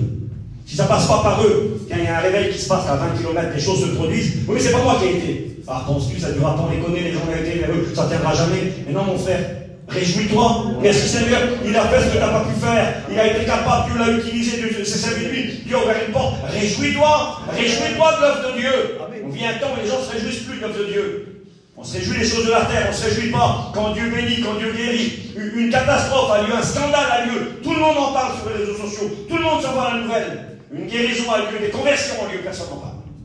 On n'envoie pas un message pour dire qu'on est à tel endroit, on a prié, il y a eu des guérisons, il y a eu des conversions, on s'en fiche. Et à la limite, si on n'a pas joué un rôle, on va essayer de voir, oui, mais est-ce que c'est vrai? Est-ce qu'il y a vraiment une vraie guérison? Est-ce que ça va durer? Ben là-bas, c'est pas ce qu'on a. Il se réjouit de Dieu. Il est content quand il voit Dieu se bénir ses frères et se manifester à travers ses frères. Écoutez bien, il les exhorta à rester attachés d'un cœur ferme, attaché au Seigneur, car c'était un homme de bien. Rien. Barnabas, c'était un homme de bien, plein d'esprit, plein de foi. Et une multitude assez nombreuse se joignit au Seigneur. Écoutez ce que va faire Saul de Tarse. Barnabas. Barnabas, il est là, il voit l'œuvre de Dieu. Il voit que ça marche, il voit que c'est béni, il voit qu'il y a la gloire de Dieu, il est content. Et dans son esprit, parce que c'est l'homme fils du Saint-Esprit, l'homme Saint-Esprit. C'est ce qu'il se dit. C'est marqué comme ça. Barnabas se rendit ensuite à Tarse pour chercher Saul. Il se trouve à peu près à vol d'oiseau à 200 km. Peut-être qu'avec les navigations, les transports de l'époque, 250 km. Aller-retour 500 km. À l'époque, c'est des jours et des jours de voyage. Le voyage était dangereux, il s'était perdu, il coûtait cher, c'était très compliqué. Mais quand il est là et qu'il voit l'œuvre de Dieu, qu'il voit la gloire de Dieu, il sait qu'à Jérusalem, là-bas, on ne veut pas de Saul de Tarse. On l'a jeté comme un Kleenex dans la poubelle, on n'en veut pas, on le laisse là-bas, on lui reproche son passé, on ne voit pas le potentiel, Barnabas voit le potentiel. Il a vu l'homme de Dieu authentique, il a vu ce qu'il avait reçu, il a vu ce qu'il pouvait devenir. Certes, son passé est là, nous ne pouvons pas changer le passé, mais il a vu l'avenir, il a vu ce que Dieu pouvait faire avec cet homme, et là, il a pensé à lui. Le Saint-Esprit lui a dit, Barnabas, pardon, va chercher Saul, va le prendre, ils n'en veulent pas à Jérusalem, ramène-le ici. Il va faire 500 km. Personne ne lui a dit de le faire. Les apôtres lui avaient dit, va à Antioche. Il a obéi, mais après il a fait selon ce que Dieu lui disait de faire. Il est parti chercher celui que personne ne voulait. Il est parti chercher celui que tout le monde méprisait. Il est parti le prendre. Alors Saul, ça va? Ça va? Qu'est-ce que tu fais? Pas grand-chose. J'ai du travail pour toi. Ah bon? Où? Jérusalem, c'est pas la peine. Tu as vu, les frères sont particuliers là-bas. Allez, viens avec moi. On va aller à Antioche. Il y a un grand réveil là-bas, il y a un grand travail. Et puis je crois que Dieu va t'utiliser. Et puis il va arriver. Que c'est beau. C'est marqué comme ça, hein? Car c'était un homme de bien, Barnabas se rendit ensuite à Tarse pour chercher Saul. Et l'ayant trouvé, il l'a cherché, il l'amena à Antioche, où pendant toute une année, ils se réunirent aux assemblées de l'église, ils enseignèrent beaucoup de personnes. Et ce fut à Antioche que pour la première fois les disciples furent appelés chrétiens. Ils ont tellement eu un impact, un témoignage des disciples là. Et là, pendant un an, le jeune Saul de Tarse va commencer à prêcher et à enseigner la parole de Dieu. Il avait vu le potentiel, il l'a pris, il a été le chercher, il l'a ramené, il l'a engagé, il l'a poussé dans le travail. Et Saul de Tarse, le rejeté, le méprisé, va devenir un enseignant dans l'église d'Antioche. Il va y rester toute une année, il va exercer son ministère. Que c'est bon. Que Dieu soit béni, que Dieu soit glorifié. Un peu plus loin, dans les Actes, au chapitre 13, verset 1er, il va être question de ceux qui dirigent l'église, de cette église à Antioche. L'œuvre a prospéré, elle était devenue l'une des plus grandes églises de l'époque, peut-être même plus que Jérusalem. Il est écrit, il y avait dans l'église d'Antioche, acte 13, verset 1, des prophètes et des docteurs. Et là, il est question, la liste va être donnée des dirigeants. Il y avait Barnabas. Barnabas, c'est lui dont on parle ce matin, celui qui est un petit peu méconnu, celui qui est là dès le départ, celui qui va s'occuper des autres, celui qui aime. On va l'appeler le fils du Saint-Esprit, le fils du consolateur, celui qui donne un verre d'eau fraîche, celui qui s'occupe, celui qui travaille dans l'ombre. Et Barnabas, là dans l'église, un honneur lui est fait quand même. Il est le numéro 1 à ce moment-là. Il est dit de lui qu'il y avait dans l'église des prophètes et des docteurs, Barnabas, Siméon appelé Niger, Lucius de Cyrène, Manaën, donc nous avons 1, 2, 3, 4 Manaën qui avait été élevé avec Hérode le tétrarque, et le dernier, le 5e, Saul. Il est là. Il fait partie des responsables de l'église, de ceux qui enseignent. Il y avait des prophètes et des docteurs, il est là. Mais il n'est pas numéro 1 Saul. Il a monté. Il est venu là, il a donné un coup de main, on a considéré ses capacités, on a considéré ce que Dieu était capable de faire avec cet homme-là, l'ancien meurtrier. l'ancien assassin, et puis cet homme va devenir le numéro 5. La liste est faite et il est mis en dernier. C'est pas grave, il est là, mais il est là parce que Barnabas a été cherché.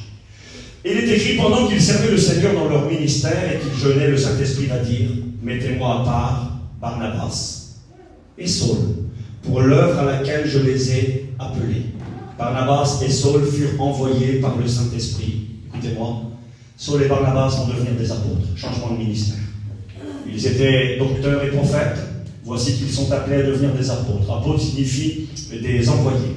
Des gens qui sont envoyés et qui vont exercer le ministère d'évangéliste pour amener les âmes à la foi, qui vont devenir des pasteurs pour nourrir le troupeau des gens convertis, et qui seront aussi des docteurs pour enseigner la doctrine à ceux qui prêcheront l'évangile à la suite, qui s'occuperont de l'œuvre de Dieu. Ils accomplissent les différents ministères, et aussi le ministère prophétique. On dit souvent l'apôtre a les 5 ministères. Non, il a les 4 autres ministères, parce qu'il doit s'occuper de l'œuvre dans son entier. Et on voit que Saul de Tarse va franchir une étape. Il n'est plus simplement maintenant un chrétien ou un enseignant dans l'église d'Antioche, il va devenir un apôtre. C'est-à-dire que Dieu l'utilise, le choisit, le Saint-Esprit va dire « Mettez-moi à part ». Le Saint-Esprit ne se trompe pas. Barnabas, il est le fils du Saint-Esprit. Il est le fils Saint-Esprit. Ne faites pas dire ce que je ne dis pas. Le Saint-Esprit, nous sommes des fils de Dieu. Mais c'est une appellation pour que l'on comprenne. Il a les caractères du Saint-Esprit. Il ressemble au Saint-Esprit. Il agit comme le Saint-Esprit. Il est rempli du Saint-Esprit. Le Saint-Esprit dit « Mettez-moi à part Barnabas ». Je le veux à lui, dans l'œuvre missionnaire, dans l'œuvre apostolique. Et prenez Barnabas, Saul, qui deviendra l'apôtre Paul. Et là, nous voyons qu'il y a une évolution. J'ai marqué Saul est intégré dans l'équipe pastorale d'Antioche. Il est le dernier, mais il devient apôtre avec Barnabas dans la volonté de Dieu. Et c'est terrible parce que je n'ai pas le temps de tout expliquer, mais si vous prenez le temps de lire les actes, vous verrez dans Acte 1, 13, verset 1, Acte 11, verset 30, Acte 12, 25, Acte 13, 2, 4, 7. À tout le temps, c'est écrit Saul et Barnabas. Excusez-moi. Barnabas et Saul. Barnabas et Saul. Barnabas, c'est l'ancien.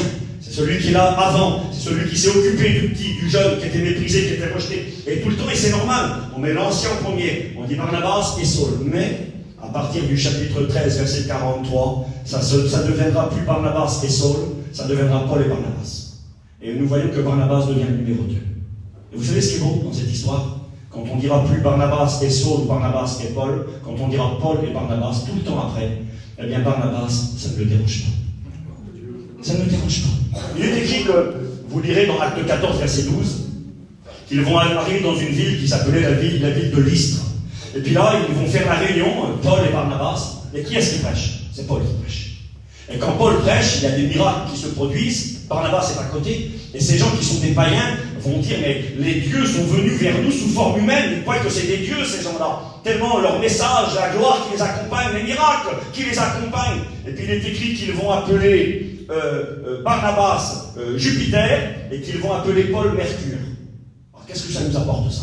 Eh bien dans la mythologie, parce que c'était des païens, bien sûr que Paul va leur dire, mais non, vous vous trompez, on n'est pas des dieux. Mais dans la mythologie, Mercure, c'était le messager des dieux. Et Jupiter était le dieu suprême, Zeus. Pourquoi je dis ça? Bien parce que ça nous révèle que lorsqu'ils vont arriver dans cette ville de Lystre, c'est pas Barnabas qui a prêché. C'est Saul qui a prêché, c'est Paul qui a prêché.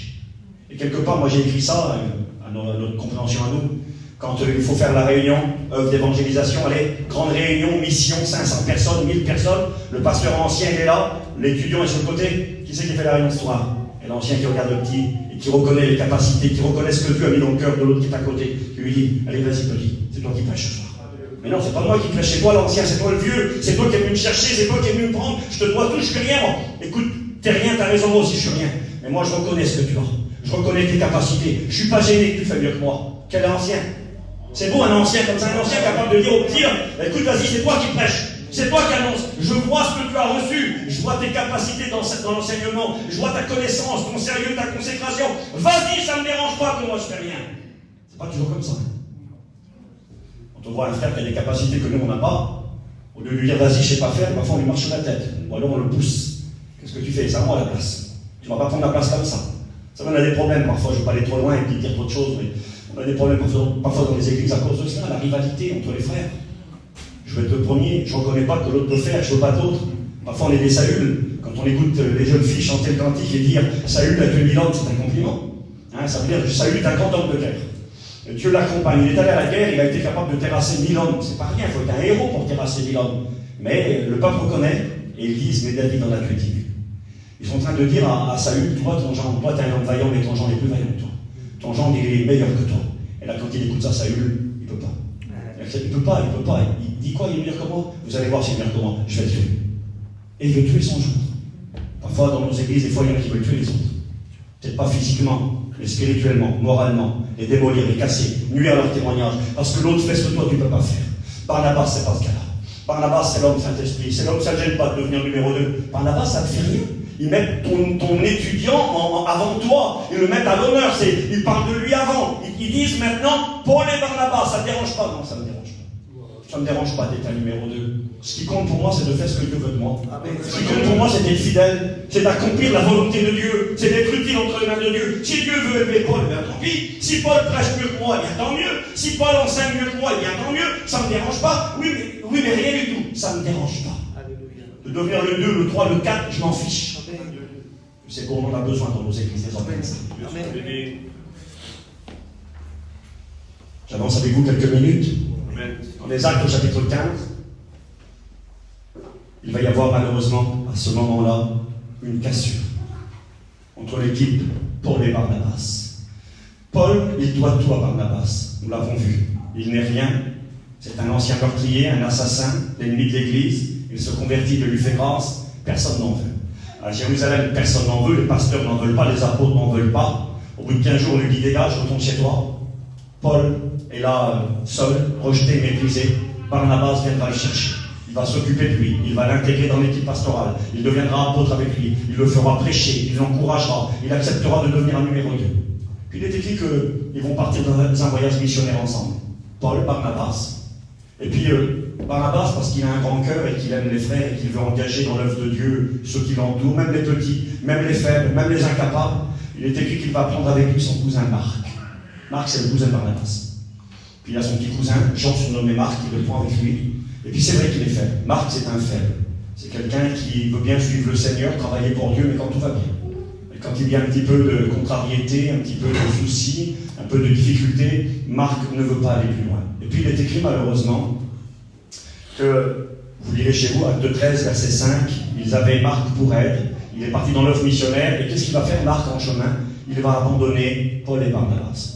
À un moment donné, c'est trop dur, dormir à la belle étoile, dormir le ventre vide, les persécutions, les difficultés des voyages missionnaires de l'époque ne sont pas les voyages missionnaires d'aujourd'hui. C'était tellement difficile que Marc a abandonné, il a dit, moi je rentre à la maison à Jérusalem. Il avait sa maman qui avait une belle maison à Jérusalem avec une servante qui s'appelait Rhodes, c'est écrit dans les Actes chapitre 12. Marc, c'est le fils à maman. Et quand c'est trop dur, il rentre chez lui. Et puis il s'en va. Et puis, quand ils vont repartir pour un autre voyage missionnaire, on y est, Acte 15, verset 36, il est écrit ceci. Quelques jours s'écoulèrent après lesquels Paul dit à Barnabas, les deux copains, ils sont ensemble, l'étudiant et l'ancien, travaillent dans l'œuvre de Dieu inséparables.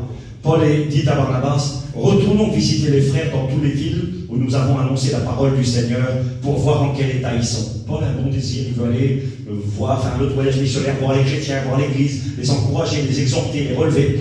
Et puis, il est écrit, Barnabas voulut emmener aussi Jean surnommé Marc. Et là, Barnabas, il dit à Paul, ok Paul, on y va. Je prends mon petit cousin avec moi, je prends le petit Marc. Et là, il est écrit ceci. Mais Paul jugea plus convenable de ne pas prendre avec eux celui qui les avait quittés depuis la Pamphylie et qui ne les avait point accompagnés dans leur œuvre. Et là, il est écrit, il va se passer quelque chose. Alors, il dit, on le prend le petit, on va l'aider. Et Paul, il dit, non, on ne prend pas. On ne peut pas compter sur lui. C'est un faible, c'est un lâche, c'est un traître. Il nous a abandonnés, il nous a laissés. On ne peut pas. Puis là, Barnabas a argumenté. Il va dire, laisse-le le petit. Il faut lui tendre la main, il faut l'aider. Puis Paul, il dit, on ne peut pas le prendre. On peut pas. Il est trop instable. Et continue Paul et Barnabas. Écoutez ce qui va se passer. Une querelle. Il va y avoir un conflit entre Paul et Barnabas. Paul va dire non, on ne le prend pas. Barnabas va dire si, il faut le prendre. Le Saint-Esprit dira tout le temps, il faut le prendre. Le Saint-Esprit dira oui, il a fait des erreurs, mais je l'ai été. On va essayer de l'encourager, de le fortifier. Et la réalité est écrite. Ce dissentiment fut assez vif pour être la cause qu'ils se séparèrent l'un de l'autre. Un dissentiment, c'est-à-dire une querelle. On s'en décrit. Barnabas, c'est qui t'a dit à Paul, écoute Paul, tu te rappelles pas d'où tu viens. Tu te rappelles pas quand tout le monde t'a acheté à la poubelle. Tu te rappelles pas quand tu étais là-bas à Tarse tout seul. Qui c'est qui t'allait te chercher? C'est moi qui suis allé te chercher. C'est moi qui me suis occupé de toi. Et puis Saul dira, mais moi je ne veux pas. Vous savez, dans cette histoire, qui a eu raison? Généralement, les commentateurs bibliques vous diront que c'est Paul qui a eu raison. Parce que vous savez, à partir de cette histoire, à partir du moment où ils vont se séparer, voilà ce qui est écrit. Ce dissentiment fut cause qu'ils se séparèrent l'un de l'autre. Barnabas prit Marc avec lui. Il a dit, tu veux pas, mais je le prends avec moi le petit, et je reste avec lui. Et il s'embarqua pour l'île de Chypre. Et Paul fit le choix de Silas et partit recommandé par les frères à la grâce du Seigneur. Il parcourut la Syrie. À partir de ce verset-là de la Bible, dans les Actes des Apôtres, plus jamais vous n'écouterez parler de Barnabas. Plus jamais. On en a parlé tout le long. Il est là dès le départ, il conduit, il va à Antioche, il est partout, on n'en parle plus. Alors moi j'ai une petite idée. Comme ça dans le ciel, j'aurai confirmation. Celui qui a écrit les Actes des Apôtres, c'est Luc. Et Luc, c'est le copain de Paul. Il fait partie de son équipe missionnaire. Alors est-ce qu'il y a eu un parti pris? C'est possible. Luc a dit, écoute Barnabas, t'es gentil, t'es parti, t'as quitté Paul, écoute, fais ta route. Moi je suis avec Paul. Alors il parle que de Paul. Il parle que de Paul, après vous lirez dans les Actes. Il parle plus de lui. Puis moi j'ai écrit ces petites pensées à ce qu'il vaut. J'ai marqué à partir de là, Barnabas ne sera plus jamais cité dans les Actes des Apôtres. Luc était le copain de Paul. J'ai marqué son choix pour Marc, fit qu'on ne parlera plus de lui. J'ai écrit à côté, tant pis si on ne parle plus de toi. Vous savez, des fois, en voulant faire l'œuvre de Dieu, en voulant travailler, en voulant être fidèle, en voulant s'occuper des petits, des faibles, des rejetés, en voulant faire les petites tâches, peut-être que les gens ne parleront plus de nous. Et le problème, il est là, c'est que parfois on voudrait trop qu'on parle de nous. Il faudrait que les gens nous citent à toutes les réunions. Le frère Intel, il est venu chez moi, le frère Intel, il a fait ci, le frère Intel, il a fait ça. Puis des fois, tu dis, mais moi aussi j'étais là, pourquoi que je ne suis pas cité? Et on voudrait te citer des fois. On voudrait un petit peu d'honneur, un petit peu de gloire, mais moi aussi j'étais là, moi aussi j'ai fait. Mais parfois on est des oubliés. Barnabas, il n'en a rien à faire de tout ça. Tant pis qu'on ne parle pas de moi, tant pis qu'on m'oublie, tant pis qu'on me jette. Qui a eu raison? Paul ou Barnabas? Écoutez bien. Marc, j'en veux pas. Barnabas dit, ok, ben moi je le prends, je le garde avec moi. Et ils s'en vont. Regardez quelques années plus tard. Paul va devoir écrire des lettres. Il va écrire des lettres. Et il va parler du fameux Marc. Le traître, le faible, l'incapable, celui qui ne voulait pas, celui que lui voulait jeter à la poubelle, mais que Barnabas, l'homme Saint-Esprit, a pris en main. Il s'occupe des petits, il s'occupe des faibles, il s'occupe des gens que personne ne veut s'occuper. Il fait son travail dans l'ombre. On ne parlera plus de toi, Barnabas. Ben, tant pis qu'on ne parle plus de moi. Moi, je vais faire l'œuvre de Dieu. Je vais faire les petites choses. Je vais m'occuper des petits, je vais m'occuper des rejetés. Je vais faire les choses de l'ombre. Des années plus tard, Paul écrira des lettres et il dira dans Colossiens 4, verset 10, il dira Marc, le cousin de Barnabas, il ne faut pas se tromper, Marc, le cousin de Barnabas, vous salue. S'il va chez vous, accueillez-le. Ah, qu'est-ce qu'il a? Il dit, s'il vient chez vous, Marc, il faudra l'accueillir. Mais il t'a abandonné, tu l'as acheté, tu n'as rien voulu. Oui. S'il va chez vous, accueillez-le, d'accord. Et là, plus loin, de Timothée 4, 11, il dira à Timothée, Timothée, prends Marc et amène-le avec toi, car il m'est utile pour le ministère. Pas possible. Il t'est utile, mais tu l'as acheté, tu n'en voulais pas. Il m'est utile aujourd'hui. Philémon, verset 24. Marc, Aristarque, il va donner une liste à votre Paul. Marc, Aristarque, Démas, Luc, mes compagnons d'œuvre. Vous voyez que c'est passé quelque chose. Le petit Marc n'est plus le même. Celui qui a été faible, celui qui a été incapable, celui qui a lâché prise, celui qui n'était pas à la hauteur, parce que Barnabas s'est occupé de lui. Parce que l'homme Saint-Esprit, dont on ne parle pas, dont on ne parle plus, celui qui accepte de devenir le numéro 2, le numéro 3, le numéro 10, celui qui accepte de faire ce que Dieu veut de lui, même si c'est rien, il est capable de s'occuper du petit Marc. Il s'en occupe, il l'entoure. Et Paul sera obligé de reconnaître, avec honnêteté, parce que c'était un grand homme de Dieu, évidemment. C'était une manière de dire, j'ai eu tort. Moi, j'en voulais pas, je voulais pas. Marc, quel homme. Barnabas, pardon, quel homme que c'est cet homme-là. Il s'est occupé de lui alors qu'on n'aurait pas mis un euro sur le jeune Marc. Puis il est obligé de dire, nous l'avons lu, Marc vous salue, prends-le avec toi, il est utile, et il fait partie de mes compagnons d'œuvre. Vous savez, quand Paul disait ça de quelqu'un, ça voulait dire beaucoup. Parce que être un compagnon d'œuvre de Paul, c'était être un kamikaze de l'évangile. Marc va devenir un homme fort, capable de dormir. Les compagnons d'œuvre, il est écrit là, il dira, Démas m'a abandonné, c'est trop dur, comment suivre Paul?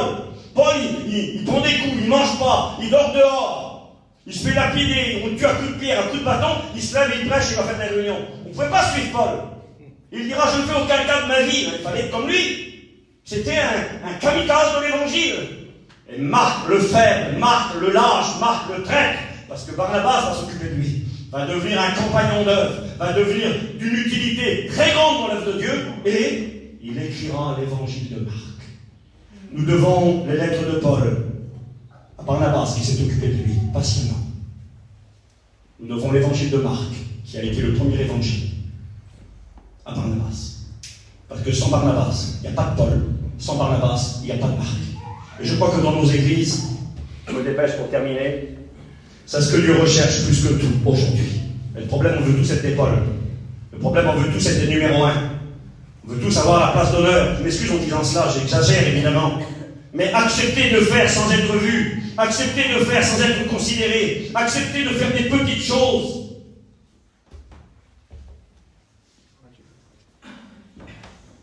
J'ai noté ceci, où sont nos diacres? Je ne sais pas s'il y en a ici dans l'église de Narbonne ce matin. Vous savez, des fois on parle des appels au ministère. J'aimerais quand même vous rappeler qu'être un diacre, c'est un ministère. Et aujourd'hui, dans notre mission Vie Lumière, on n'en a plus beaucoup de diacres. Tout le monde veut être pasteur. Je m'excuse, hein, tout le monde veut la Bible sous le bras et la cravate le dimanche matin, et je suis pasteur. Mais où sont nos diacres? Capables de faire des tâches matérielles, que c'est grand, que c'est beau. Un homme capable de s'investir dans l'œuvre de Dieu, et même dans des tâches qui sont secondaires, mettre les chaises en place, nettoyer l'église, préparer, organiser. Quel poids vous enlevez du dos du pasteur qui a d'autres travail à faire? Mais il semblerait que c'est tellement insignifiant, on ne veut pas, quand il y a un appel, je t'appelle à me servir ce matin, Dieu te dit, lève-toi avec ton foyer. Automatiquement, c'est je viens à l'école publique et je vais prêcher, mais non, ça peut être, engage-toi dans l'œuvre de diacre, dans le diaconat, donne tout ton cœur, toute ton âme, tu vas organiser, tu vas aider pour préparer le local, tu vas aider quand les frères ont besoin de toi. Bon, écoute, t'inquiète pas, je m'en occupe, je vais faire. Mais c'est des petites choses, oui, c'est des petites choses. Mais c'est des petites choses dans lesquelles Dieu nous appelle à être fidèles.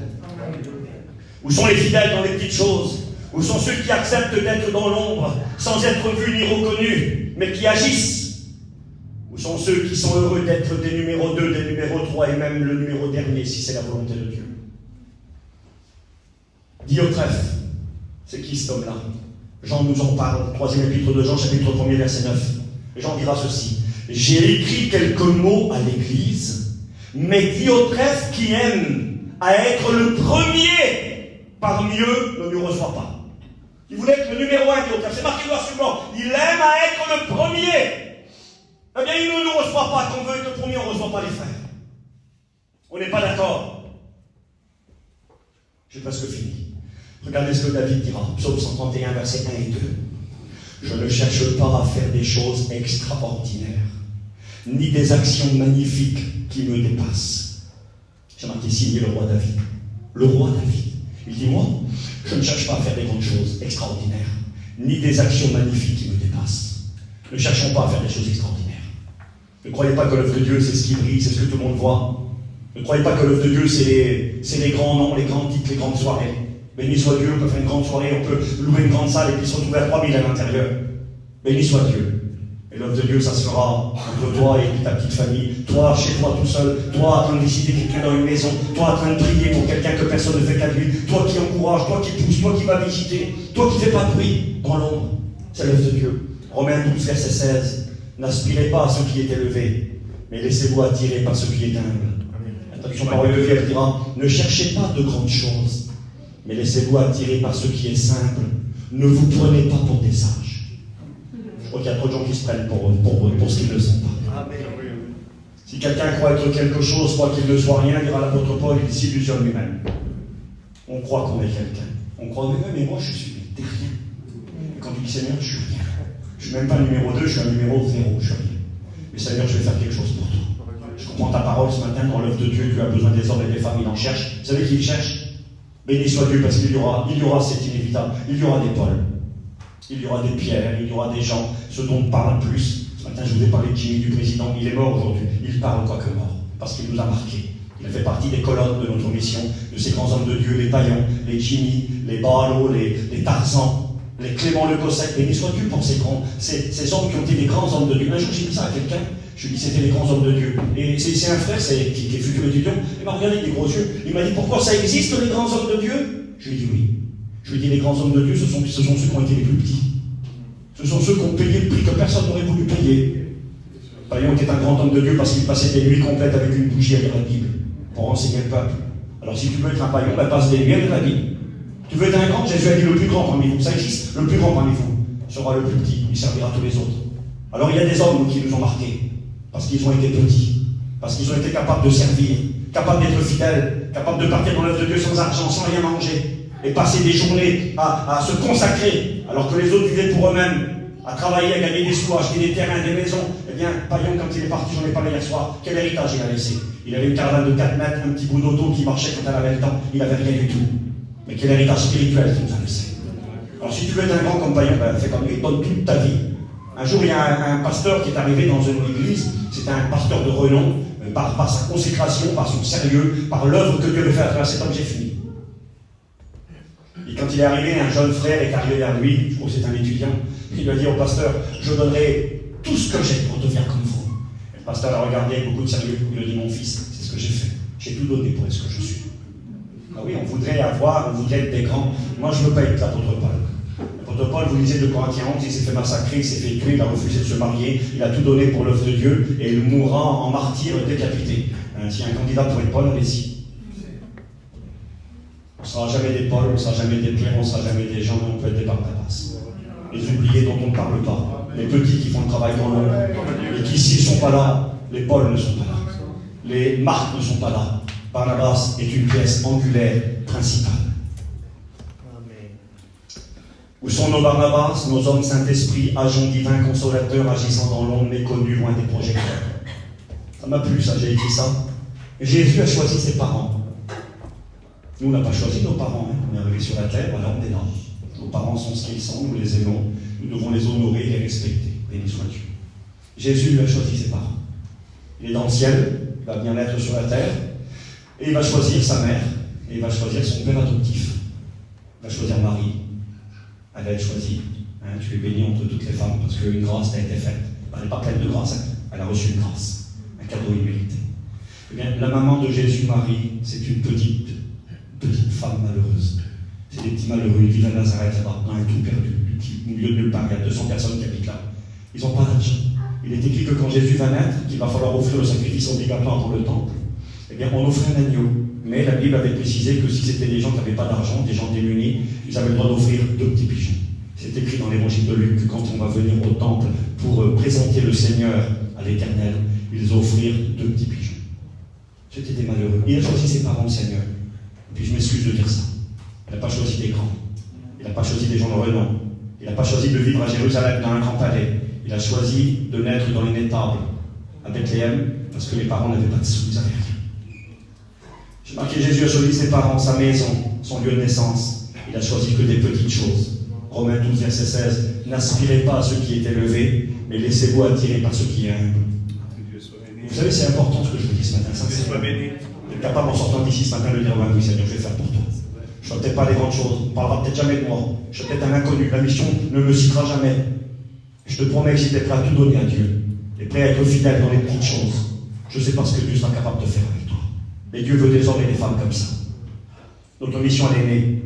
Parce qu'il y a un monsieur qui s'appelait monsieur Roger Ribot.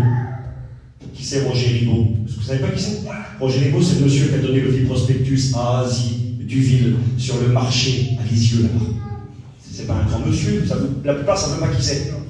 Monsieur Roger Ribot, sans lui, il n'y a pas de mission des Lumières. Sans lui, il n'y a pas l'église de Narbonne encore lui. Sans lui, il n'y a pas rien de tout ce que nous vivons. Donner un petit prospectus fidèle dans les petites choses. Monsieur Barnabas, Roger Ribot, il donne le prospectus, quelle folie, à une femme qui sait ni lire ni écrire. Et puis, 70 ans plus tard, 300-400 églises en France, 3000 prédicateurs, 7000, 10 000 en Espagne. Tout vient là du petit prospectus là. On a 2 écoles bibliques en Russie, on a une école biblique en Angleterre. On touche apparemment 44 nations à travers l'évangile aujourd'hui. Le petit prospectus dans les mains de monsieur Roger Ribot. L'année dernière, une femme m'a téléphoné. Je l'avais rencontrée dans une église, dans une mission. Une femme de couleur, une femme noire. Et puis une sédentaire, elle est venue à une de nos réunions. Puis elle m'a dit, monsieur, le pasteur, elle dit, je vous écoute parfois sur Internet. J'ai dit, c'est bien, enfin bref. Et puis elle pleurait, elle était contente de me voir. Et parce qu'elle voyait l'œuvre de Dieu. Et elle m'a téléphoné. Elle pleurait au téléphone. Elle m'a dit, pasteur, je voudrais faire quelque chose. J'ai dit, dites-moi, ma soeur. Elle s'appelle Nina. Elle m'a dit, Nina, dis-moi. Elle pleurait, elle m'a dit, pasteur, je voudrais vous aider dans votre ministère. Je dis, ah bon, tu veux m'aider? Je dis, comment tu veux m'aider? Elle m'a dit, je voudrais t'assister financièrement. Mais je connais un petit peu sa vie, je ne la connais pas elle, mais elle m'a expliqué. Son mari l'a quittée. Elle est toute seule. Elle travaille en région parisienne, certainement qu'elle fait des ménages. Elle a un petit salaire très petit. Cette femme-là voulait chaque mois m'envoyer de l'argent. Elle m'a dit, ça ne sera pas beaucoup, peut-être des tickets, elle m'a dit, pour payer votre carburant, pour vous aider à faire vos voyages, pour vous aider à aller prêcher l'évangile. Je vais vous dire, parce que c'est vrai, j'ai refusé. J'ai dit, non, ma soeur, j'étais gentil. J'ai dit, je te remercie de tout mon cœur. J'ai dit, tu sais, j'ai dit, Dieu est bon, il pourvoit mes besoins, il m'a donné les moyens de gagner ma vie, puis j'ai pas besoin. J'ai dit, vraiment, je ne rejette pas ta proposition, je te remercie. Mais j'ai été touché de voir cette femme qui, dans l'ombre, sans faire de bruit, voulait faire quelque chose pour Dieu. Elle n'a pas beaucoup, mais elle voulait participer. Elle voulait donner. Je ne sais pas combien elle m'aurait donné, moi. 10 euros, 30 euros, 20 euros, je ne sais pas ce qu'elle m'aurait donné. Mais elle voulait le faire de tout son cœur. Elle voulait être cette Barnabas qui, dans l'ombre, est capable de faire quelque chose pour Dieu. Une manière de dire, je ne prêcherai peut-être jamais l'évangile, et certainement, c'est une femme. Je resterai à ma place, mais je vais soutenir, je vais aider l'œuvre de Dieu, je vais aider les serviteurs de Dieu. Je veux faire quelque chose. Et Dieu cherche ce matin ici des hommes et des femmes capables de dire, eh bien oui, j'ai compris le message. Je vais me lever, moi aussi, je vais faire quelque chose. Ça ne sera peut-être pas grand-chose, mais le petit peu que je pourrais faire, je vais le mettre dans les mains de Dieu. Je vous donne un dernier témoignage. J'en ai plein ici devant moi, j'ai écrit plein de choses, et puis il faut arrêter maintenant. Vous savez combien de temps qu'il faut pour sauver le monde? Pour sauver le monde aujourd'hui. Selon les spécialistes, il y aurait entre 7 et 800 millions d'évangéliques, peut-être 1 milliard d'évangéliques sur la terre. C'est le mouvement spirituel qui avance le plus vite dans le monde. Pourquoi? Parce que Jésus revient. Et si Satan est à l'œuvre pour semer la zizanie, les fausses doctrines, l'apostasie, l'abandon de la foi, l'iniquité qui s'accroît, c'est une réalité en même temps. Jésus est à l'œuvre par le Saint-Esprit pour en arracher un plus grand nombre et pour en sauver un plus grand nombre. Alors il semblerait 600, 700, 800, peut-être 1 milliard. Allez, on va simplifier. Supposons qu'il y ait 500 millions de chrétiens évangéliques nés nouveaux dans le monde. 500 millions. On est 8 milliards d'êtres humains. Si cette année, chaque chrétien né nouveau décidait de s'occuper d'une personne pour l'amener à Jésus, est un Barnabas qui dans l'homme ne fait pas de bruit. Tu vois ce petit foyer là? Parlais de ta femme, tu dis à partir d'aujourd'hui, on a compris la parole de Dieu, on va passer à l'action. Nous aussi, il n'y a pas que le pasteur, nous aussi on a notre rôle à jouer. On va être des numéros 2, des numéros 10, on ne parlera jamais de nous, mais c'est pas grave. On va s'occuper de ces gens-là. On ira chaque semaine, on essaiera de passer un peu de temps avec eux, on ira les visiter, on ira les encourager comme le Saint-Esprit, comme Paul, comme Barnabas, il a fait avec Paul, il a été le chercher, il s'est occupé de lui, personne n'en voulait. Après il s'est occupé de Marc, on l'a vu, hein. Marc est devenu un grand monsieur, et puis Saul de Tarse aussi. Ben, nous aussi on va s'occuper de cette personne. Et si chacun décide de s'occuper d'une personne, avec sérieux.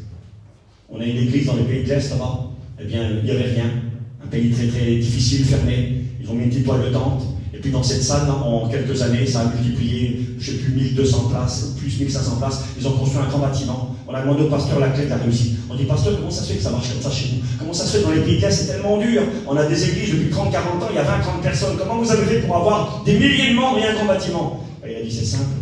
Il a dit, depuis quelques années, les membres de l'Assemblée des chrétiens et chrétiennes, tous les jours, les femmes font leurs petites affaires, leurs petits ménages, les hommes font leur petit travail. Quand ils ont fini, ils vont ensemble, ils vont chercher les gens. Ils vont chez les gens, ils vont dans les familles, ils prient avec eux, ils les encouragent, ils les visitent, ils les poussent à venir à la réunion. Et puis de 50, ils sont devenus 100, ils sont devenus 200, ils sont devenus 500, ils sont devenus 1000, 1500, ils ont bâti un grand bâtiment. Parce que toute l'Église a compris que c'était ensemble que la chaîne allait faire le travail. Si les 500 millions de chrétiens évangéliques s'occupaient chacun d'eux, un chrétien, l'année prochaine on serait 1 milliard. Et dans 2 ans, on serait 2 milliards. Et dans 3 ans, on serait 4 milliards. Et dans 4 ans, le monde entier serait sauvé. Il suffit de sauver 4 personnes. Tu sauves 4 personnes. Ce qui arrive l'année prochaine, on sauve 3. Ça veut dire c'est Jésus qui sauve, vous avez raison. Et Jésus sauve avec nous. Et si l'année après, il y en a qui sauvent 2, imaginez en 4 ans, le monde entier serait sauvé. Mais on a trop d'hommes et de femmes qui attendent que ça se passe. Je fais le procès de personne, on va baisser la tête. Je vais vous dire un témoignage, je le fais. Dieu vous a parlé, vous avez compris. Où sont les Barnabas? Dieu dit, je cherche, je parcours la ville de Narbonne pour voir s'il y a un homme, une femme, qui est capable de devenir un homme, une femme Saint-Esprit, homme de l'ombre, fidèle dans